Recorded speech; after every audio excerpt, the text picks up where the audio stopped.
Hello everyone, welcome back. Today I'm going to demonstrate doll makeup on a BJD, which stands for ball jointed doll. If you like this demonstration and want me to make detailed tutorial in the future, please let me know. I'm going to show you how to turn this doll to look like this. I use craft brushes and small makeup brushes like this from a pharmacy to do doll makeup. I usually start applying a cold color pastel first on the areas that are typically pale, bluish, and cold. In this case, I'm putting some cerulean blue pastel on the side of the nose and crease of the eyes.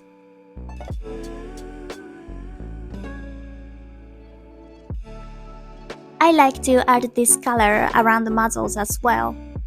It makes a good contrast between the warm colors that I'm going to put on the chin and cheeks. Then I add flesh colors on the warmest parts of the face, lips and tip of the nose and ears are, for example. And this Q-tip comes really handy to paint with texture on cheeks and forehead. I usually use two colors to blush cheeks and forehead. First layer is warm yellow, or I can say pale orange. Just dab the cotton swab onto those areas to add the texture. Then I add red to layer over the yellowish orangish color.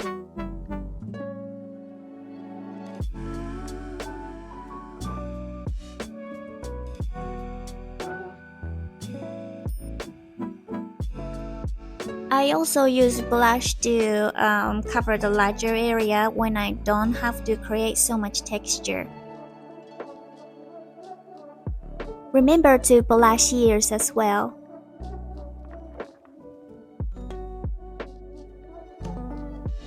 I added some dark reddish brown around the crease to create the depth around the eyes and very lightly drafted eyebrows.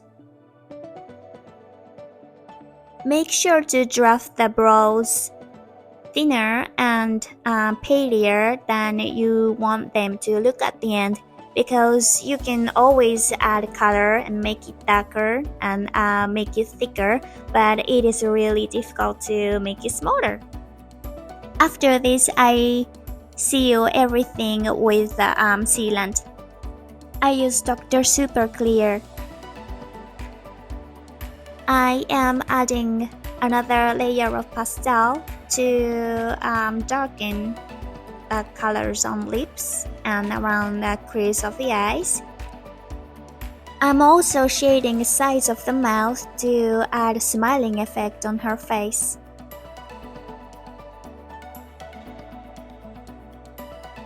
I left the crease between the muzzle and the nose too pale, and that's not natural, so I am putting some shade there. Kneading eraser comes really handy not only to fix the mishaps but also to add the textures.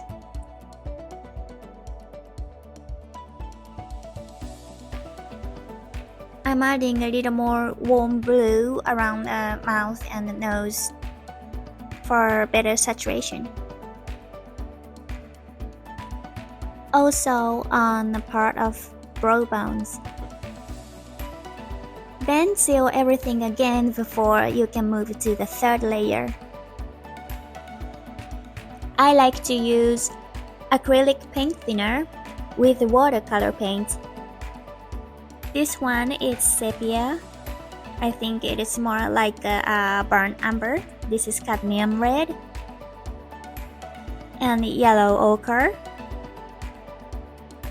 ultramarine blue,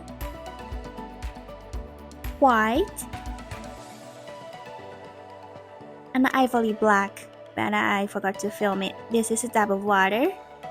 You can mix brown by yourself, but I find having a tube of a brown is really handy, so you don't have to mix and struggle to make same exact brown every single time. I'm using this super fine detailing brush from AliExpress. And a tip of advice, do not use white to lighten the color. Use this yellow ochre. And yes, do not use the black to darken the color either. Instead, use ultramarine blue.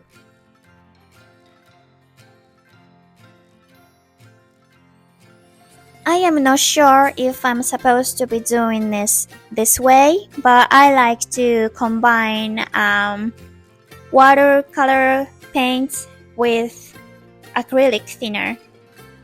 This combination helps the pigment to run smoothly on the painting surface, but still you can wipe it off when you make a mistake. And I'm adding the line on mouth, going upward a little bit at the end to make her smiling a little bit.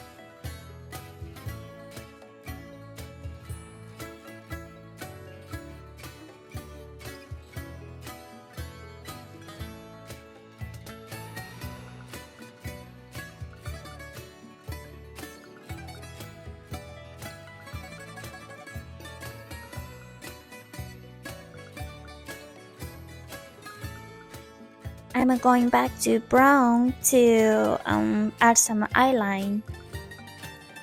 You can use the side of the brush instead of the tip and just let it grind along the eyeline. Don't forget the waterline as well. This makes the doll look really lifelike. I also like to add fine lines around the eyes to make it more realistic.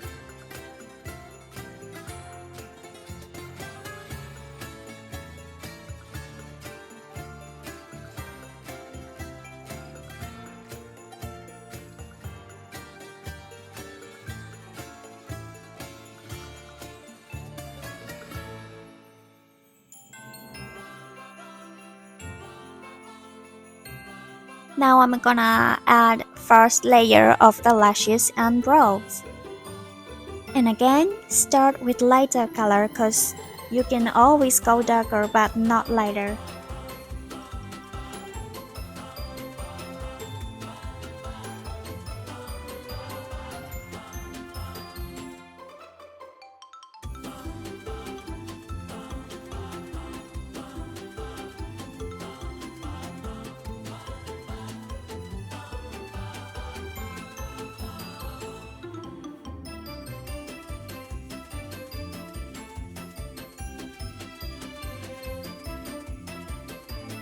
I am gradually adding more hair with fine strokes and darker color. But I am not going too dark this time because she is supposed to have very pale purplish silver gray hair at the end. So I'm keeping the hair color pretty light.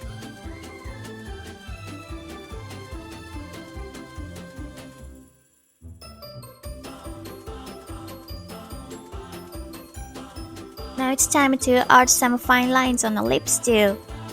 I usually start with not too dark but the darker red than the pastel. And then I also like to add some outline just to define the edge of the lips, but not too much to make her look like she's wearing a makeup.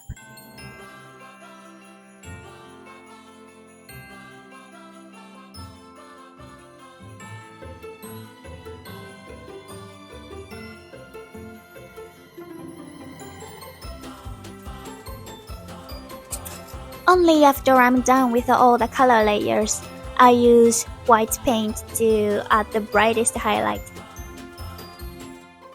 I like to add white lines around the eyes especially, and between the brown creases that I've painted prior to this. You cannot see the white lines much on this video, but when you look at the doll in person, it makes a big difference.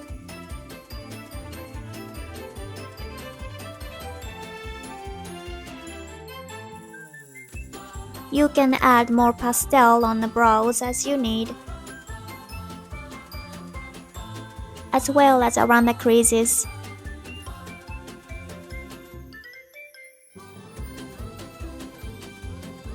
I am giving an cat eye effect by shading the corners of the eyes. Then seal this layer before going to the final step, varnishing. This time I'm also using these mica powders to add a highlight around the eyes and lips.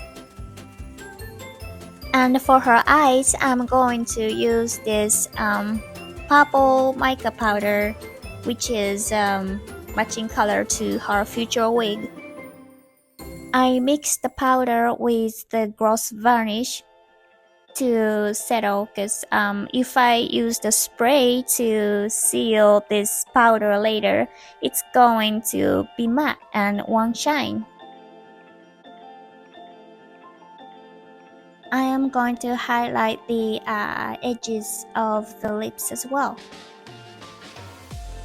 When you add gloss on the waterline, make sure that you paint little over the edges so you can see them when you look at the doll from the front. Then add eyelashes using this water-based glue, so you can remove them easy in the future just using the water. I left my tweezers at home, so I'm using this rubber paint eraser. It's basically a rubber blush, and my fingertips to apply the lashes. This is the final look with the eyes. Thank you for watching. Please let me know if you'd like detailed tutorials on face ups in the future. I will make that happen.